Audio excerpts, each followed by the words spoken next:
오늘 말씀의 제목이 다시 대동입니다. 다시 대동. 그리고 요한복음 6장 방금 전에 읽었던 오병이어의 기적 이야기를 우리에게 주셨습니다. 오병이어의 기적 이야기는 예수님을 믿지 않는 사람들조차도 어느 정도는 좀 짐작이 되고 알 정도로 사회적으로도 또 우리 신앙 안에서 아주 익숙하고 또 아주 친숙한 이야기죠. 오병이어는 말 그대로 물고기 2마리와 보리빵, 보리떡 5개, 그걸로 5,000군 중에 함께 먹고도 12강주리가 남았다라고 하는 핵심적인 그런 스토리 플롯을 가지고 있는 기적 이야기입니다. 여튼 오병이어는 한 아이가 가지고 있던 도시락이었죠. 한 아이가 가지고 있는 식사였습니다. 이걸 가지고 그 수많은 사람들이 함께 먹고도 남았다라고 하는 그런 좀 엄청난 기적의 이야기죠. 문제는 이 이야기를 2000년 전에 있었던 이 기적 이야기를 오늘 우리가 함께 읽었는데 이것이 오늘 과연 오늘 이 시대를 살아가는 우리들에게도 이 기적이 일어날 수 있을까? 이 기적 이야기는 어느 정도 선까지 우리에게 적용될 수 있는 건가? 이런 기적이 나에게도 기대될 수 있는 건가? 이것이 오늘 우리 성서가 가지고 있는 우리에게 주는 진짜 의미, 참다운 의미 아니겠습니까? 만약에 이런 신락 같은 기대, 이런 기적이 오늘 나에게도 쓰여지는 신락 같은 기대가 생겼다면 나는 어떤 종류의 기대, 또 어떤 모양의 기적을 기대할 수 있을까? 해야만 할까? 오늘 예수님이 베푼 이 기적이 오늘 내게도 하나의 의미 있는 기적, 뭔가를 설명할 수 없는, 설명이 불가능한 그런 기적이 내 안에서도 기대되어지는 그런 움직임이 있을 수 있다고 한다면 오늘 이 설교는 여러분들에게는 큰 의미가 되는 선물이 될 줄로 믿습니다. 오늘 오병이어 기적이 일어났죠. 이 기적이 진행되는 이 과정 안에서 세 가지 중요한 포인트들을 우리가 함께 짚어보면서 말씀의 은혜를 나누려고 합니다. 오늘 이 말씀 안에서 성령님의 우리가 도우심을 기적을 바라는 그런 절박한 심정으로 우리가 함께 듣고 나누기를 주의 이름으로 축복합니다. 첫 번째로는 기적의 시작이 무엇냐 이겁니다. 기적의 시작이 무엇입니까? 기적은 어디로부터 시작되느냐? 어떤 지점에서 시작되느냐 이겁니다. 물론 세상에는 인간의 언어로 설명하기 쉽지 않은 많은 기적들이 있죠.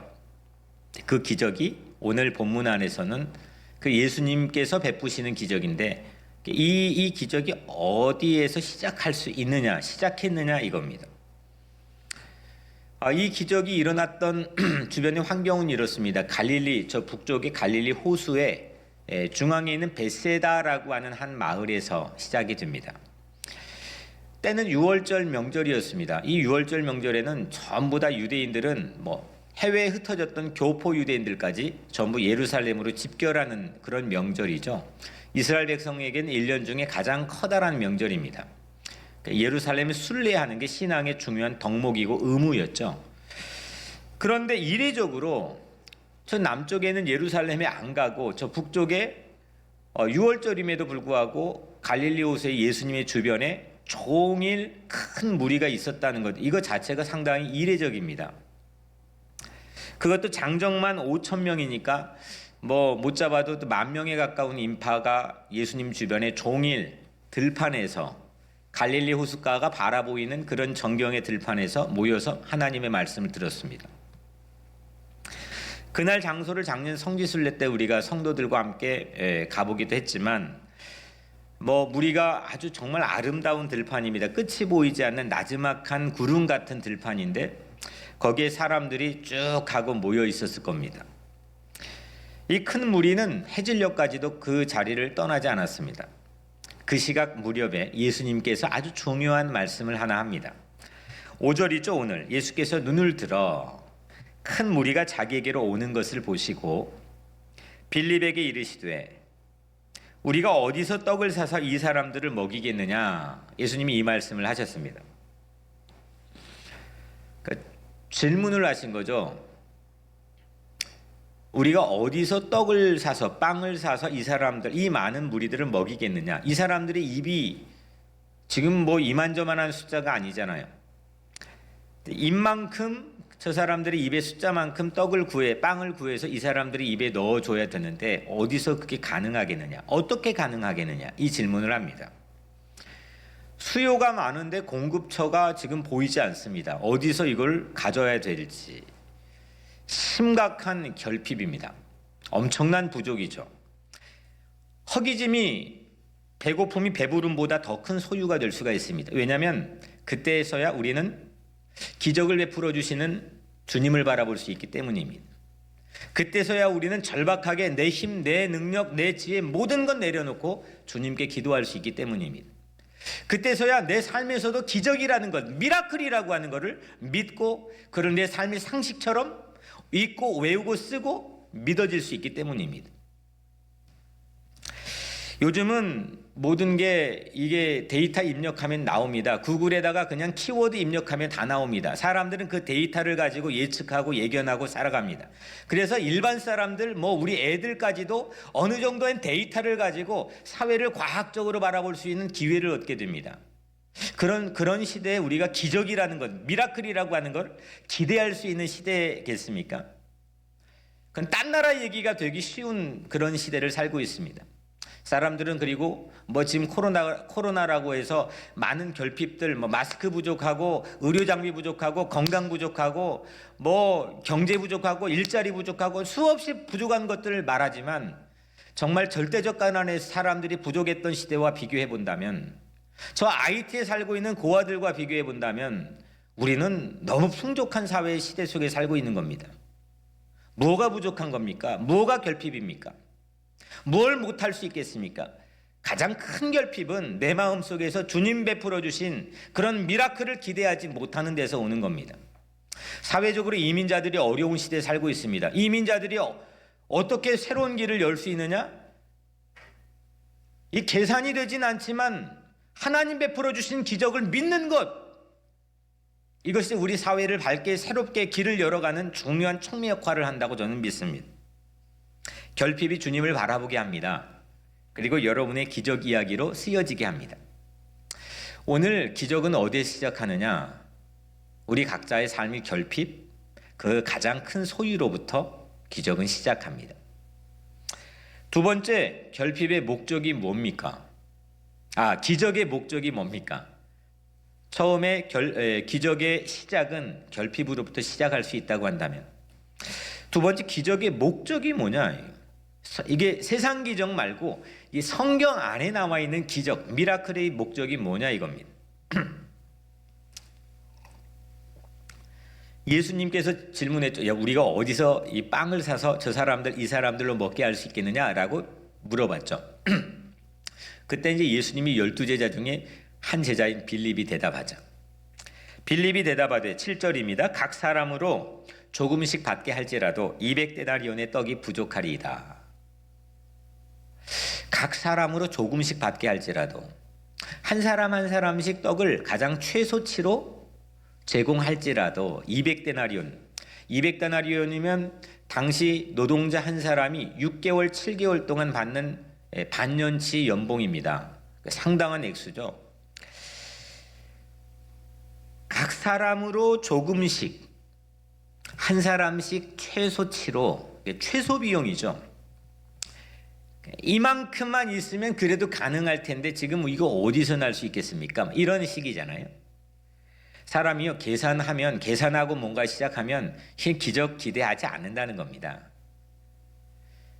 이 사람이 이게 끝나고 나서 계산을 하는 거는 모르겠지만 아예 사실은 끝나고도 계산 안 하는 게 가장 중요한 겁니다. 기적이라는 건요, 계산하면 마음속에 뭐부터 오느냐? 두려워집니다. 두려워지는데 시도하겠습니까? 두려운데 이게 가능할까? 그런 퀘스천 마크가 마음에 가득한데 그건 내가 탁 뛰어가지고 앞으로 나갈 그런 동력이 내 안에 생길 수 있겠습니까? 불가능합니다. 사람이 계산하는 사람은 그 눈빛 안에서도 기적 기대하지 않는 겁니다. 근데 오늘 이 빌립은 예수님 최소치 비용을 한번 계산해봐도 이 정도인데 이게 이렇게 부족한데 이게 가능하겠습니까? 이렇게 대답했습니다. 이 마태복음 14장에 똑같은 동일한 이야기가 있는데 마태복음 14장에서는 오늘 없는 얘기가 있습니다. 오병이어의 이야기에 예수님께서 야, 이 사람들로 이렇게 빵 먹게 하려면 어디서 사 먹이면 되겠니? 라고 물어보니까 제자들이 이구동성으로 말하죠. 예수님 무리를 보내어서 이 큰 무리를 보내어서 마을로 들어가 먹을 것을 사 먹게 하옵소서. 마가복음에도 나옵니다. 지금 당장 이 마을로 내려가 가지고 이 사람들 각자가 사 먹게 하자는 겁니다. 그러니까 다시 말하면 더치페이 하자는 거죠. 각자 해결하자는 겁니다. 가장 서양적이고 가장 쉽고 가장 합리적이고 가장 이성적인 방법입니다. 이거는 아예 기적을 못 보는 거죠. 각자 해결하자는 거니까 기적이 머릿속에 못 들어와 있는 겁니다. 제자 안드레도 세 번째 방법을 또 제안하죠. 오비용의 도시락을 가진 한 아이를 군중 속에 발견해 가지고 이 안드레가 데리고 옵니다. 이 안드레는 사람 보는데 기가 막힌 선수입니다. 대어를 낚는 사람이 자기 형제 베드로를 전도한 사람도 안드레였고 여하튼 이 안드레는 사람 발견하는데 귀신 같은 사람입니다. 근데 안드레가 예수님께 이 아이를 데려오는 장면을 보고 우리는 와 역시 안드레, 그러니까 이 오늘 오병의 기적이 마치 핵심이 거기에 있는 것처럼 호도하지만 절대 저는 그렇게 보지 않습니다. 왜냐하면 안드레가 이렇게 말하거든요. 9절에 그것이 이 많은 사람에게 얼마나 되겠사옵나이까. 그것이 이 많은 예수님 지금 군중들 보십시오. 끝이 보이지 않습니다. 아니 지금 예수님이 떡 좀 얼마나 있느냐 이게 찾아보라고 해서 찾아왔는데 이 아이가 가진 도시락 하나인데 이게 이 많은 사람에게 이게 입에 풀칠이라도 할 수 있겠습니까? 안 된다는 거죠. 뭐 기적의 기자도 지금 이미 접어 있는 상태입니다. 턱없이 부족한 양임을 말하고 있을 뿐입니다. 한 아이를 데리고 온 것까지는 참 대견한 일이지만 이게 오늘 오병이어의 기적이 마치 한 아이나 뭐 이 도시락이나 아니면 이걸 데리고 온 안드레나 이것이 마치 주역인 것처럼 호도하는 건 이건 잘못된 성경에 대한 관찰입니다. 안드레 역시도 기적을 기대하지 않았기 때문입니다. 큰 무리 앞에서 모두 다 뭐 지금 최소치 비용 더치페이 하자 지금 이게 지금 입에 풀칠이라도 할 수 있겠습니까? 대안이 없습니다. 이때 예수님이 보여준 하나 행동에 제 눈이 대문짝만하게 커졌습니다. 예수님이 어떤 반응을 했느냐? 저 한 번도 이 구절에 주목해 본 적이 없습니다.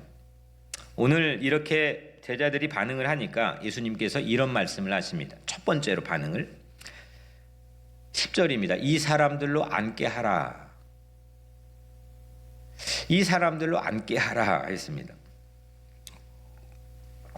빌립, 안드레, 다른 대부분의 제자들과 달리 예수님은 큰 무리들에게 앉게 하라 했습니다. 앉게 하라고 하는 게 좀 색다른 모양을 특별하게 갖는다는 것을 이번에 처음 주목하게 되었습니다. 성경에 그 앉게 하라, 여러분들 가진 성경에 대부분 그럴 텐데 이 앉게 하라 그 앞에다가 자그마하게 3이라고 제 성경에 쓰여 있습니다. 아마 대부분의 성경, 한글 성경에는 그렇게 되어 있을 겁니다. 3 그리고 그 성경의 아래쪽에 보면 거기에 대한 해설이 있죠. 또 3하고 쓰여 있는데 제 성경에는 이렇게 쓰여 있습니다. 아마 동일할 겁니다. 헬은 헬라어죠. 기대어 눕게 그리고 가로 열고 유대인이 음식 먹을 때에 가지는 자세. 앉게 하라 이거는 기대어서 거의 누울 정도로 이거는 유대인들이 음식을 먹을 때 갖는 자세라는 겁니다. 밥 먹을 때 갖는 자세라는 거죠. 그래서 제가 또 원문을 찾아봤습니다. 원문에 아나핍토라고 하는 원문인데 이건 먹을 때 자세입니다. 유대인들이 가지는 매우 독특한 식습관입니다. 그냥 앉는 게 아닙니다. 야 잔디에 그냥 앉게 하라 이게 아닙니다. 이건 먹기 위해 서로 기대어 눕다시피 거의 눕다시피 이렇게 하게 하는 아나핍토라고 하는 걸 예수님께서 주문했습니다. 그 수가 5,000명에 우리는 화들짝 놀라, 야 5,000명이 그 오병이어로 여기 이 물질의 이동 경로에 저도 그동안 주목하면서 와 이게 기적이구나 하고 우리는 주목했지만 예수님의 반응만을 놓고 보면은 오늘 말씀 안에서 이 아나핍토는 매우 중요한 키워드입니다. 여러분들 상상할 수 있겠습니까? 5,000명 넘는 사람들이 아나핍토 서로 기대어 거의 눕다시피 앉는 겁니다. 한번 상상해 볼 수 있겠습니까? 그 들판 끝이 보이지 않는 정말 제가 갔을 때는 꽃이 피는 들꽃이 피는 정말 아름다운 들판인데 그 지중해 갈릴리 호수가 연인처럼 보입니다. 거기에 바로 눈앞에 그 들판이 펼쳐져 있는데 거기에 5,000명 이상이 아나핍토 서로 기대어 눕다시피 얽혀 가지고 앉아 있는 겁니다. 먹기 위해서 5,000명이 아나핍토했습니다. 오늘 설교 제목이 다시 대동이죠. 대동. 잘 우리가 익숙하게 사용하는 말은 아니지만 클 때자 하나 될 동, 하나 될 동, 같을 동 이런 의미죠. 크게 합동하는 것, 크게 한 세력이 되는 것, 큰 세상, 이걸 우리가 대동사회, 대동세상 이런 이야기를 하죠. 오늘 5천 군중이 아나핍토한 모양, 서로 기대어 눕다시피 하도록 서로 먹기 위해 얽혀 있는 그 모양이 주님께서는 제게 대동처럼 보이게 해주셨습니다. 먹는데 자기만 먹지 않고 서로 얽혀 있는 것, 서로 안겨 있는 것처럼 서로 얽혀 있는 것. 이것이 바로 오병이어 미라클의 목적입니다. 뭐가 기적의 목적일까? 예수님께서는 오병이어의 그 들판에서 기적의 목적을 무엇로 삼으셨을까? 왜 그 기적을 베풀게 하셨을까? 그냥 집으로 보내면 될 텐데 왜 그거를 해질녘을 넘어서까지 그 오병이어의 기적을 군중들에게 보이셨을까? 그리고 오늘 우리에게 읽게 하는 걸까? 그들이 음식을 나누는 이 대동의 장관을 한번 이 11절에서 보면 예수께서 떡을 가져 축사하신 후에 앉아있는 자들에게 나눠주시고 물고기도 그렇게 그들의 원대로 주시니라. 저도 그랬고 그동안 이 오병이어 기적하면 대부분의 목사들이나 대부분의 이 신앙인들이 축사하시고 이 축사는 땡스기빙 들어서 감사했다는 겁니다. 적은 거 가지고 감사하는 거 대단한 거죠. 우리는 여기에만 포커스되어서 말씀을 보아왔습니다. 예수님은 정말 작은 도시락 가지고 감사했습니다. 그리고 아나핍토 서로 얽혀 기대에 앉은 자들에게 제자들을 통해서 나누게 하셨죠. 조금씩이 아니라 원대로 그들이 원하는 대로 나누게, 이게 조금씩 먹고 이제 끝내는 게 아니라 원대로 나누게 했습니다. 예수님께서 도시락 하나를 제자들에게 주었을 거고 도시락 받아서 그거 감사한 다음에 도시락 하나를 제자들 12명에게 차례차례로 줬을 거고 그 제자들은 도시락을 무리들에게 들어가서 나누었을 겁니다. 도시락 하나가 12명 제자에게 먼저 1차적으로 충분히 나누어지는 것, 이것부터가 기적이 아니겠습니까? 아니 그 하나를 어떻게 12명에게 나눕니까? 그리고 제자들은 무리 속으로 들어가 나눕니다. 12명이 5,000명에게 어떻게 나눕니까? 마가복음에 보면 50명씩 100명씩 무리를 지어 5,000명을 앉겠다고 했는데 아무리 질서 있게 앉았다고 해도 12명이 그걸 어떻게 나눕니까? 아마 그 다음날 이 날 셀 때까지 나눠도 제가 계산을 해보니까 이게 나누기가 불가능합니다. 옆 사람, 뒷사람에게 서로 나누었을 거고 그 안에서 기적이 일어났습니다. 어떤 제자처럼 한 부자의 이게 지금 200데나리온 부족합니다. 이렇게 말하면 한 부자의 기부금 출연을 예수님이 기대하지도 않았고 각자 더치페이 하라고 하지도 않았습니다. 그냥 감사하고 나눴습니다. 그리고 대형을 아나핍토하게 만들었습니다. 앉아있는 대동의 모양을 만들었습니다. 서로 얽혀있게 했습니다. 서로 기대어 앉겨있게 했습니다. 주님이 먹이시려고 서로 기대어 앉게 하시는 은혜를 우리 모두에게 주시고 계십니다. 다시 대동입니다. 우리 삶 안에서의 대동이 사라져버린다면 이 기적 대동에 대한 기적에 대한 새로운 비전이 잃어버려진다면 그거는 하나님 나라에 대한 꿈과 설렘을 잃어버리는 것과 동일합니다.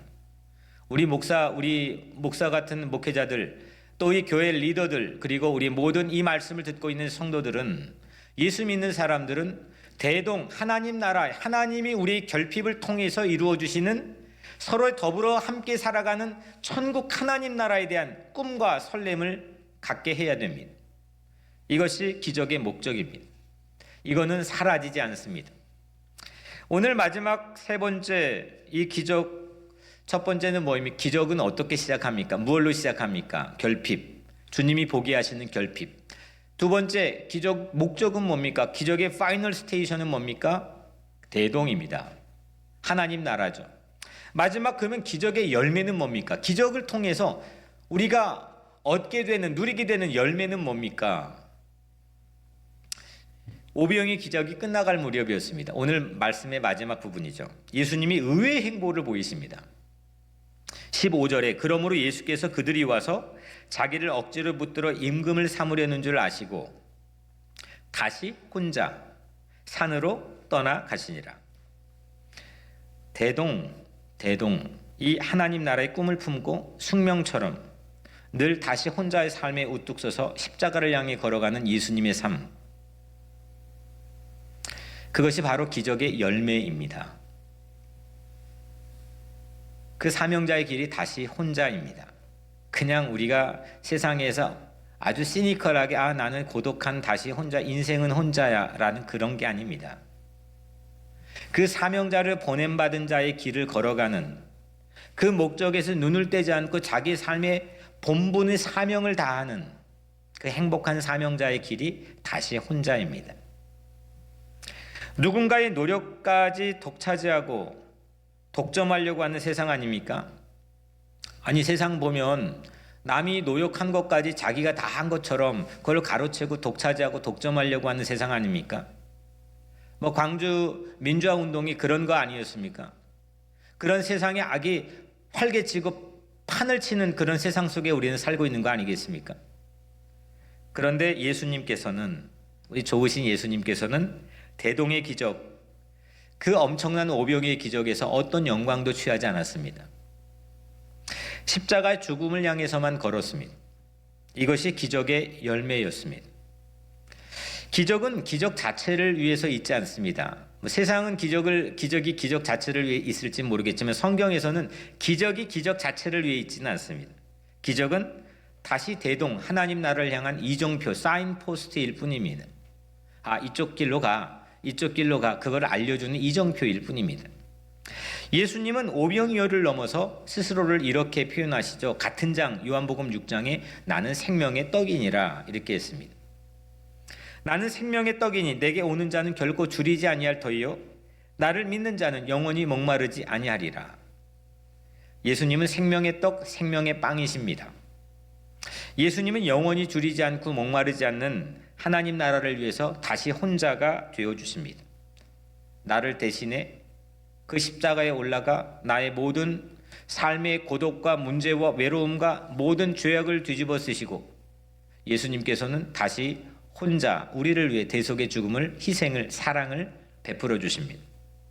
이것이 예수님의 기적의 열매입니다. 진실한 진정한 대동세상, 이 대동세상을 함께 꿈꾸는 공동체, 믿음의 공동체가 우리 교회가 되기를 주의 이름으로 축복합니다.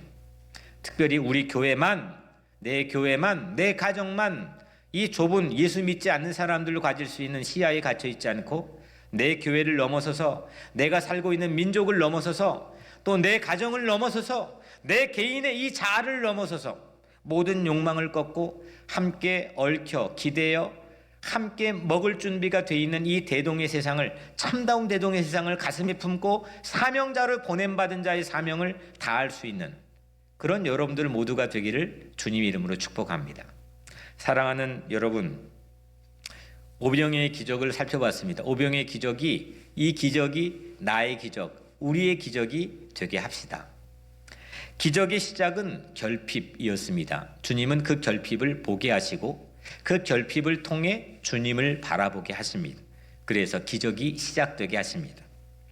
결핍이 가장 우리의 커다란 소유가 될 수 있는 이유는 예수를 향한 굶주림, 예수를 향한 허기짐을 갖게 하기 때문입니다. 예수님께서 우리를 앉게 하시는 아나핍토, 이거 대동, 서로 얽혀 기대어 눕게 하다시피 한 이 아나핍토의 모양, 대동의 모양이 기적의 목적입니다. 서로 기대어 지켜주는 나눔과 돌봄, 이것이 바로 기적의 목적이기 때문입니다. 예수는 다시 혼자였습니다. 거기가 바로 십자가의 사랑입니다. 세상은 이해할 수 없는, 세상은 설명할 수 없는 그 기적, 그게 바로 십자가이기 때문입니다. 그 사랑의 기적으로 오늘 주님은 여러분들을 초대하십니다.